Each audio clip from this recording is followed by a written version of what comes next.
Good morning, afternoon, or night, my fellow cakes, and welcome back or to my channel. So today's video, I'm going to go over some misconceptions that are pretty common that you hear about transgender people in general. So I was going to go over some of these misconceptions and break them down a little bit. And then I also was going to go into how hiding the fact I was trans for so many years, the negative role that it had on my mental state. So, as I like to do in these transition videos, I'm trying to also document how HRT is personally affecting my body. So, I mostly like to try to look at my face here, try to look for really any differences, not wear any makeup for this video whatsoever, to try to get that, actual difference. Because, with contour and everything else, you can totally change the way your face is kind of shaped. So, it's obviously subtle, but I think having the higher dose is definitely helping more than any of the times being on a lower dose before. At least I'm noticing effects definitely faster, and my mental state overall is a lot more calm, relaxed. I can kind of think more clearly. It's less cloudy, and definitely less angry overall. So, which are all fantastic things. So anyway, let's get to the main, part of this video here.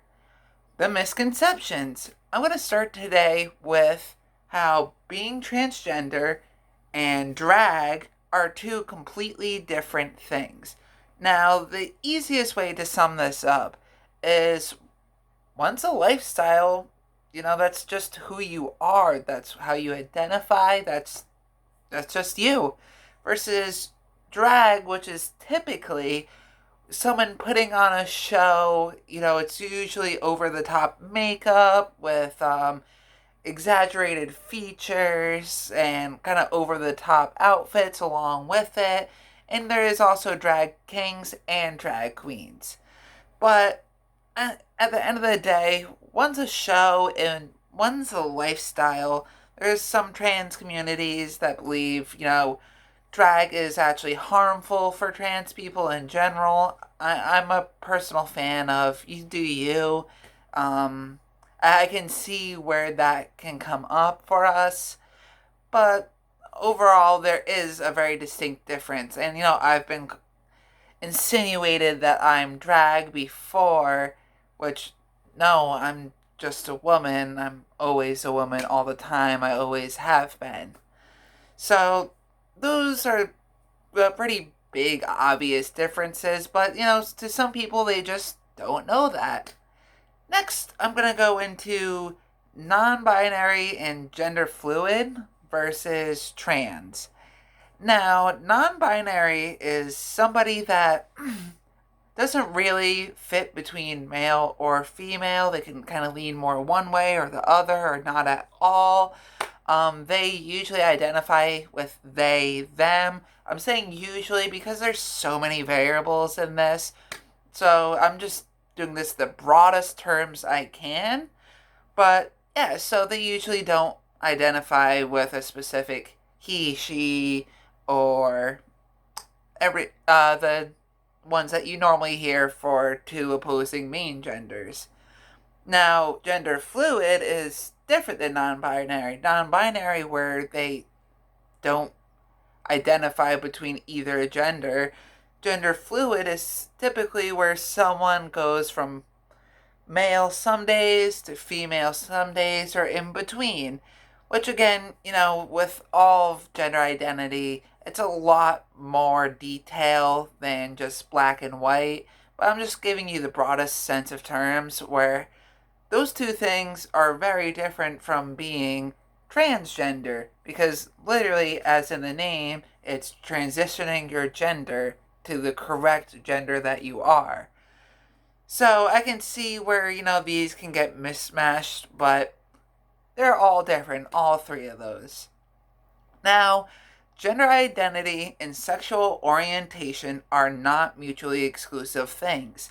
When I first came out, a lot of people asked me or my girlfriend, about our relationship, thinking that since I came out as a woman that I automatically like men now, which I'm sorry to say, fellas, I've never been attracted to men in that way.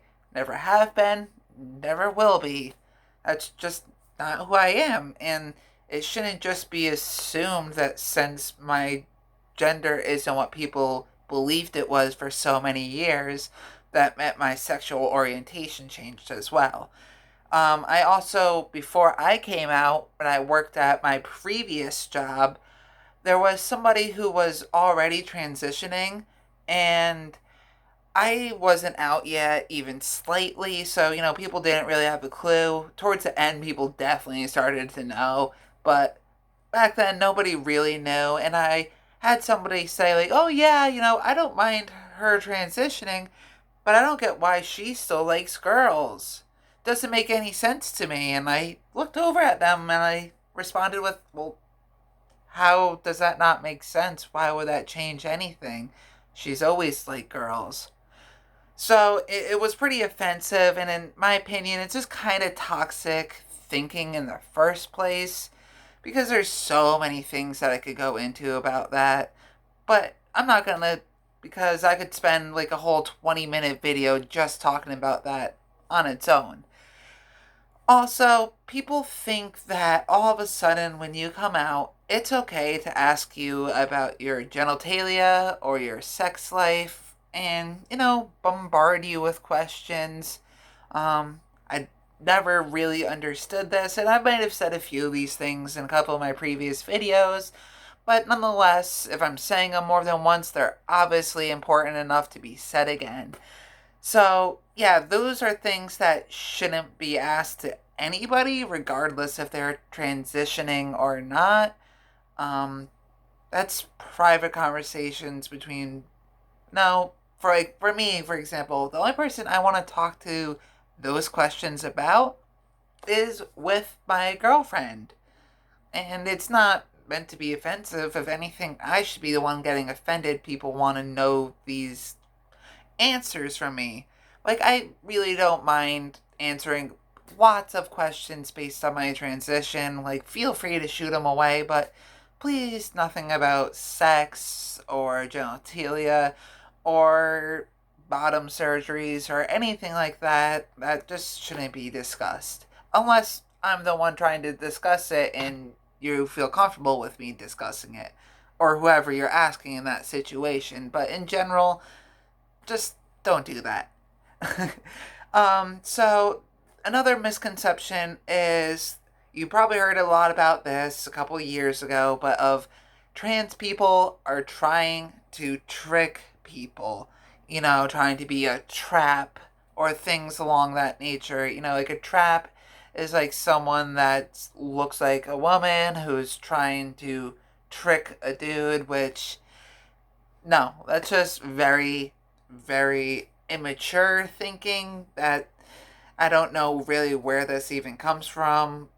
We're not trying to trick anyone. We just want to live our lives.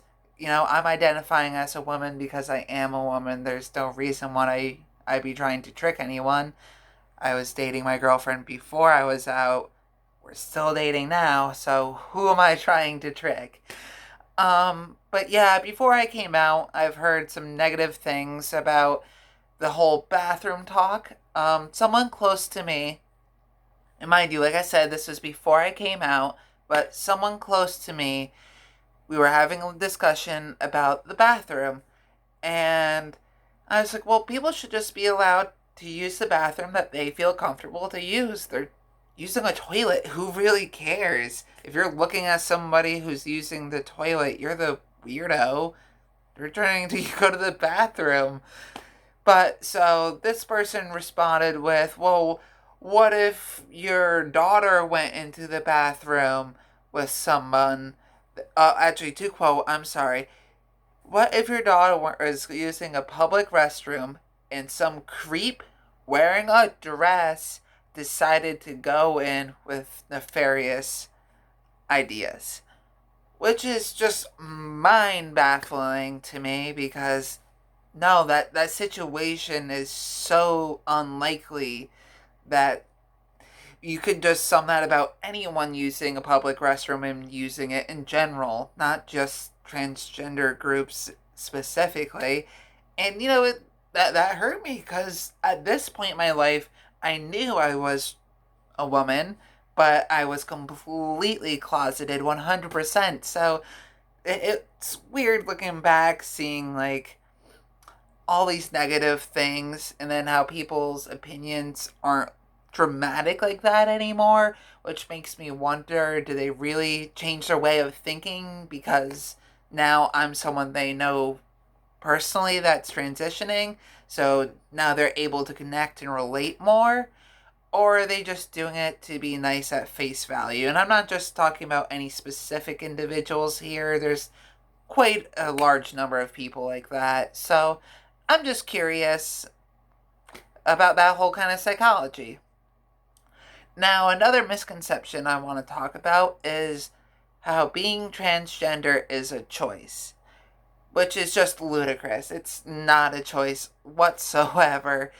Nobody would choose to go through the trials that I have to go through every day. And, I won't lie, it's not that terrible all the time. I have a very strong support circle. And, for example, I know people that are transitioning of color definitely face way more discrimination than I do. So, nonetheless, what I'm trying to say though is I used to live my life being a straight, cisgendered white male, which is the most, the most privileged group there is in all of mankind. So, going from there to now being openly a trans woman, it's crazy the amount of difference, and no one would put themselves through this if it was a choice. Which brings me to my next point of my video about how it's not a choice, because it almost killed me, it being a choice. So, from when I was 13, I've been suicidal. I've had suicidal ideations. I would wish that I could just die and be reincarnated as the correct gender. And it was worth sacrificing all of my memories, forgetting anyone I've ever known or ever met, just to be the correct gender. So that doesn't sound like a choice now, does that?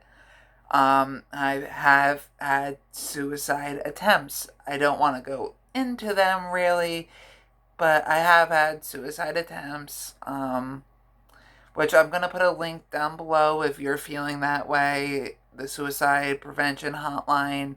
And, try to talk to someone if you're feeling that way. I've learned isolation is one of the worst things you can do if you're feeling this way. But regardless, in my situation, I felt like this all the time. I would have these ideations in my head running constantly. I mean, they're still there, but they're definitely less severe now. I also used to have a hard time with drugs at one point in my life. I don't really want to go into that either, but yeah, there was a large part of that which was self medicating. And I've definitely talked about that topic way too much in my life, and it's something that I don't really want to spend any more time talking about in my life. So definitely for me, coming out and being on HRT has helped me every single day. There's of course some points where my moods kind of switch. I'm going through a second puberty right now, after all. But yeah, the suicidal ideations, those thoughts, the need to self medicate have all gone down so much dramatically.